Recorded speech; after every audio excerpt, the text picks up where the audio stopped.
At 75 years old, Martin Dobson recently faced a terrifying medical situation when his right hand's little finger bent completely into his palm, making it unusable. Doctors warned him that without a life-changing surgical procedure, the only alternative might be amputation. But this recent battle is just one chapter in a life of incredible resilience. How did a player who was brutally rejected early in his career become a revered legend at two historic football clubs? Martin Dobson's football journey began with devastating rejection that almost ended his career before it started. After completing his A-levels in 1966, the talented midfielder from Lancashire signed his first professional contract with Bolton Wanderers, earning just £14 a week. But his dream quickly became a nightmare. At Bolton, Martin found the training environment completely stifling. He later described it as all running with nothing involving the ball. This physically demanding but technically unfulfilling approach crushed his confidence. After failing to make a single senior appearance, his time at Bolton came to a brutal and impersonal end. There was no face-to-face meeting with the manager, no guidance about his future. Instead, Martin received a cold, recorded delivery letter informing him he was being given a free transfer. The experience was, in his own words, absolutely devastating. This kind of heartless dismissal was common in that era, where clubs held absolute power over players' destinies. A promising career could be terminated with the finality of a postage stamp. At this critical moment, with his professional dreams seemingly in ruins, Martin seriously considered giving up football entirely. But his father refused to let his son's talent go to waste. Believing Martin deserved another chance, his father personally contacted nearby Burnley Football Club and successfully arranged a trial. This single act of parental faith not only saved a career, but set in motion events that would create a Lancashire football legend. The early trial by fire built a deep resilience that would become Martin's defining characteristic.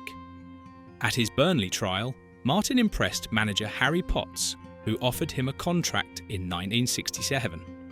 The contrast from his previous club was striking. Martin found Burnley's environment light years beyond what he had known at Bolton, with a sophisticated coaching approach that nurtured his technical ability. His breakthrough came remarkably quickly. On September 23, 1967, he made his senior debut as a substitute against Wolverhampton Wanderers. Just months later, he announced his arrival in memorable fashion. Coming on as a substitute again, he scored the winning goal against Manchester United, the team that would win the European Cup that season. Martin developed into an elegant, intelligent, and effective goal-scoring midfielder.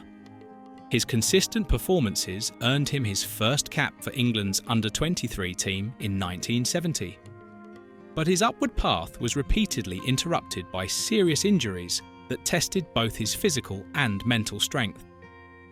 By age 22, Martin had already endured a head wound requiring 21 stitches, a broken wrist, and a bruised lung.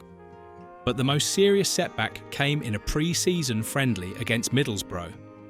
In what he described as a harmless-looking incident, a tackle left him with both a broken leg and a dislocated ankle.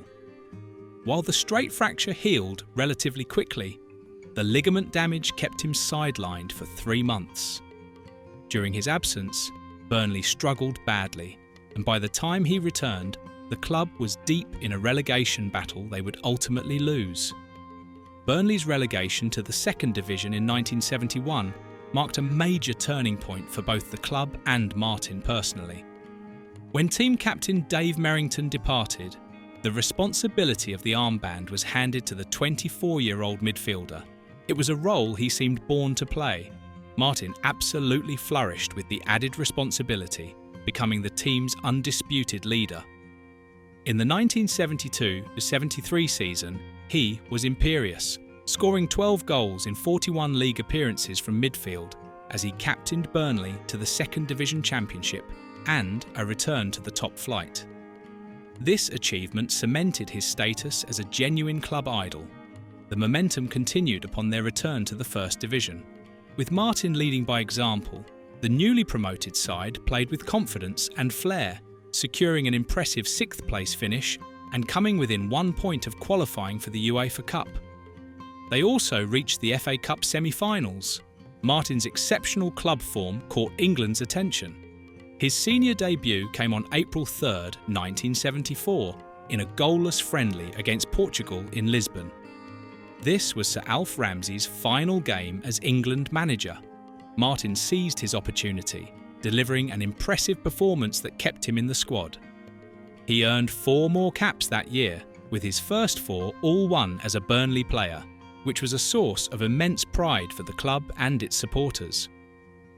By summer 1974, Martin Dobson was at the peak of his powers as a 26-year-old First Division captain and established England international. Then came the transfer that would define his legacy and create lasting controversy. In August 1974, Everton completed Martin's signing for a record-breaking fee of £300,000. While this made him one of Britain's most expensive players, for Burnley supporters, the news hit like a bombshell. The sale of their 26-year-old captain, an England international at his peak, felt like a profound betrayal. The timing made it worse. Burnley had just completed construction of a modern new stand that chairman Bob Lord had controversially named after himself. The fans immediately connected these events, concluding that their beloved captain had been sold to finance the chairman's vanity project. This perception completely broke the fragile trust between supporters and chairman. Some fans even sarcastically suggested the new structure should be called the Martin Dobson Stand instead. The weight of these circumstances fell squarely on Martin's shoulders as he tried to justify his massive price tag. The pressure at Everton was immense from day one. At Burnley, Martin had arrived as a free transfer with no expectations. At Everton, he was the £300,000 man, and every move was scrutinised. He later admitted his confidence was extremely low during this difficult transition. After failing to score in his first 10 games, an emotional Martin was accused by spectators of swearing and making a V sign toward the crowd. His former Burnley chairman Bob Lord publicly accused him of insulting the crowd. Martin admitted to losing control under the strain and conceded he might have sworn, but he vehemently denied making any offensive gestures. Photographic evidence from the time supports his claim, showing him with clenched fists in frustration rather than making any rude gesture. The most emotionally complex moment came with his first return to Turf Moor, wearing an opposition shirt. The atmosphere was tense, with Burnley fans greeting him politely rather than warmly. When Everton scored the opening goal, photographs captured Martin celebrating by running toward the Burnley supporters with his arms raised high. To the hurt and angry home fans, this looked very much like he was celebrating against his former club, further complicating his relationship with supporters who had once worshipped him. But Martin's inherent quality eventually shone through at Goodison Park. His cultured style, powerful running from midfield, and keen eye for goal gradually won over the Everton faithful. His teammate Andy King gave him the perfect nickname, Sir Dobbo, a tribute to the class and elegance he showed both on and off the pitch. He became known as the Goodison Aristocrat, embodying the club's famous motto, "Nothing but the best is good enough." Martin was the centrepiece of a talented Everton side that consistently flirted with success, but suffered heartbreaking near misses. In 1977, they reached the League Cup final, fighting an epic 3-match battle with Aston Villa before losing. That same season, they reached the FA Cup semi-final against Liverpool, where they were denied a certain winner and trip to Wembley by a controversial referee decision. Throughout this period, Martin remained a model of consistency and quality. In his 5 years at Everton, he made 190 league appearances and scored 29 goals, cementing his status as one of the club's finest players of the decade. In August 1979, Martin made an emotional return to Burnley for £100,000. His homecoming created a real buzz among fans, though he later admitted this decision was made with his heart rather than his head. The disciplined, ambitious club he had left was gone, replaced by an organisation that had lost its way. His first season back was initially disastrous. A serious injury limited him to just 29 appearances, and Burnley were relegated to the third division for the first time in their history. But just like in his first spell, adversity brought out Martin's best. By the 1981-82 season, Martin was Burnley's captain once again. In a stroke of tactical brilliance, he was deployed as a sweeper, using his experience and composure to guide a teenage back four. From this new position, he delivered masterful performances that became the driving force behind their promotion from the third division.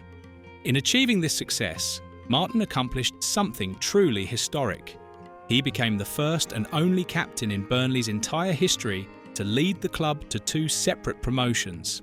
This remarkable feat secured his place forever in the club's Hall of Fame, not just as the brilliant young hero who was controversially sold, but as the veteran leader who returned to lift them once more.